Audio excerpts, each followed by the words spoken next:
I was asked the other day, how do you go through the holiday season remaining in the higher self? Is that even possible? Because it whacks all of us out. There's so much going on, and most of it is not necessarily pleasant if you're trying to be on the path of consciousness. We sort of forget that the holiday is meant to be true to who we are, and instead it becomes this big commercial thing. So is it possible to go through the holiday season while being in the higher self? So I have a client who asked me that. She has her family divided because of the tribal warfare. So they already have two groups. So either way, if she goes to one group, she'll disappoint another. If she goes to another group, this one will be mad at her. So she kind of will lose no matter what she does from her perspective. And she also has a situation of being very triggered by the commercial of the holidays, the commercializing of the environment of the holiday season, so that there's constant sort of promotion of buy this, buy that, you have to give, you have to donate, you have to buy presents, you have to have this must have, which is really rather ridiculous as a concept, but that's what we ended up living in, right, in our environment in most countries that have this commercial component. So my client was very triggered by this, and she is every season. And then on top of it, there's this family dynamic of no matter what she does, she will lose. So she ended up with this dilemma that, do I just skip the holidays? Do I just turn off the TV, don't go outside, don't go to any of my family gatherings at all? That way, everybody would just not hear from me during the season. So is hiding during the holiday season your only option in order to remain in the higher self, in the soul alignment? Well, probably not. So the ones of you who don't know who I am, I'm Eugenia Oganova. I am a founder of Transcension Gate. It is a portal for service through empowered self-mastery. So, what are the ways of going through the holiday season without losing your mind? There are three things. Okay, so the first thing, you have to know what is your higher self saying and what is your lower self saying.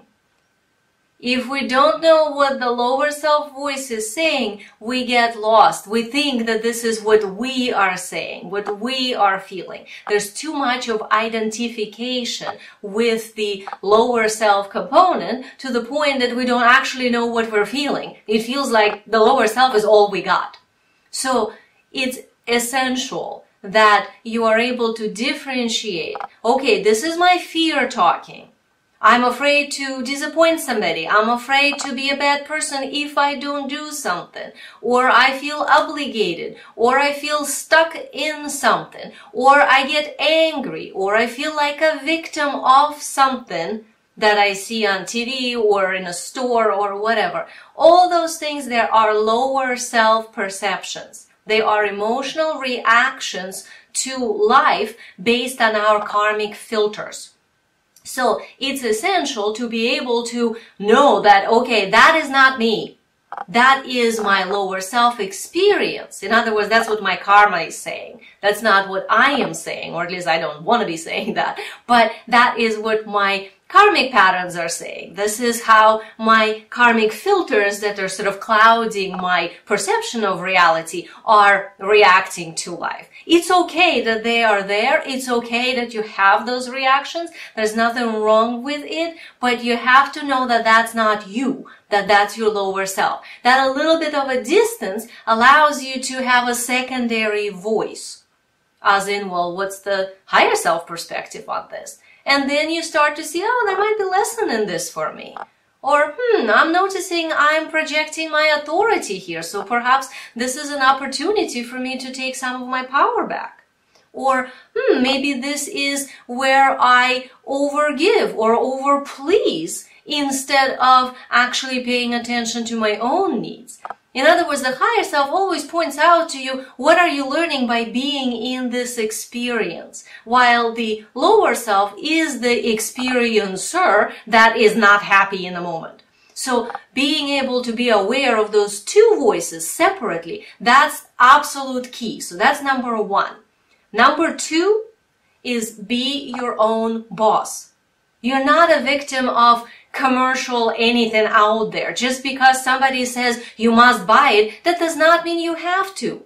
That just means that is their technique of trying to get somebody who maybe doesn't have enough of an identity to say no. But if you have enough identity to say no, then make a choice. Sometimes we say yes, sometimes we say no. But the ability to choose what we say, that means you are your own boss. There's nobody who is controlling you.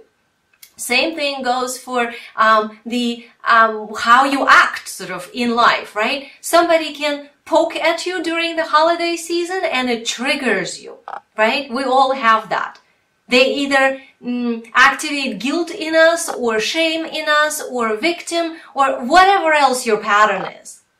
Your job is to be your own boss, be the higher self, and then act from that place, not from the reactive lower self. What would be the higher self reaction? Maybe to notice, oh wow, what that person said really sent me into feeling guilty. What is that about? That's an opportunity for me to clear up a particular pattern, right? So now that person is a trigger, but they really sort of brought you a gift. Now, it might not be a very pleasant gift, but it's still a gift if you are on the path of awakening. So, number two is be your own boss, no matter what. And number three is gratitude.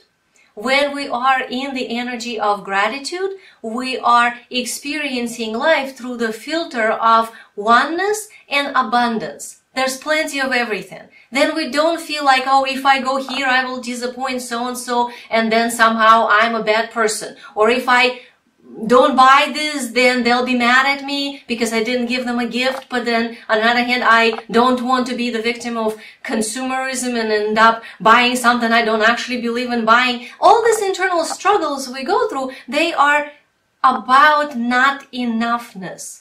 When we are in oneness energy and in abundance, then there is enough of everything.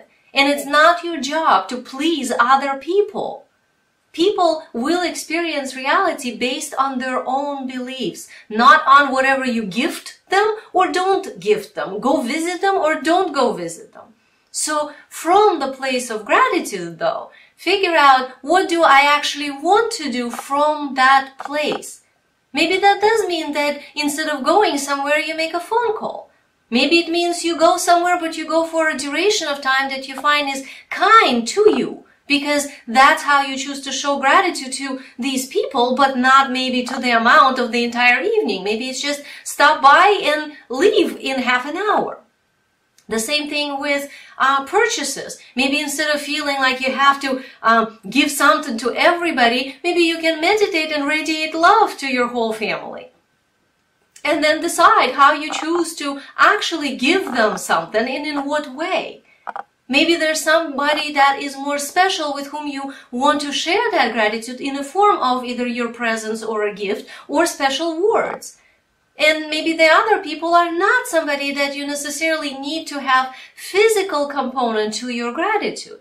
But if we are in gratitude, then at least we are always looking at the reality of the holiday season through the higher self.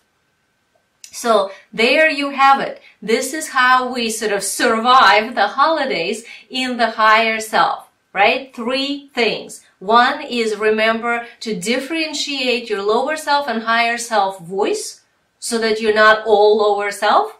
Number 2 is be your own boss and act from the higher self. And number 3 is be in gratitude no matter what is going on, which will automatically connect you to oneness and abundance. So what I would like you to do now is go on the Facebook group or under the video if you're watching this in YouTube, and or if you're on my Transcension Gate website, underneath there in comments, and say, how did you go through the holiday season in the higher self? How are you doing?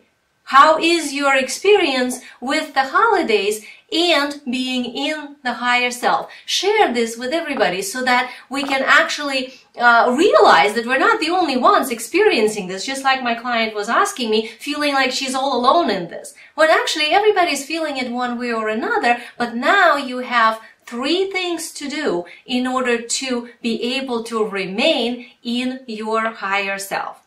So if you're watching this on YouTube, please subscribe to my channel and visit my website, transcentiongate.com, where there's so much more information about service through empowered self-mastery. Have good holidays. Bye-bye.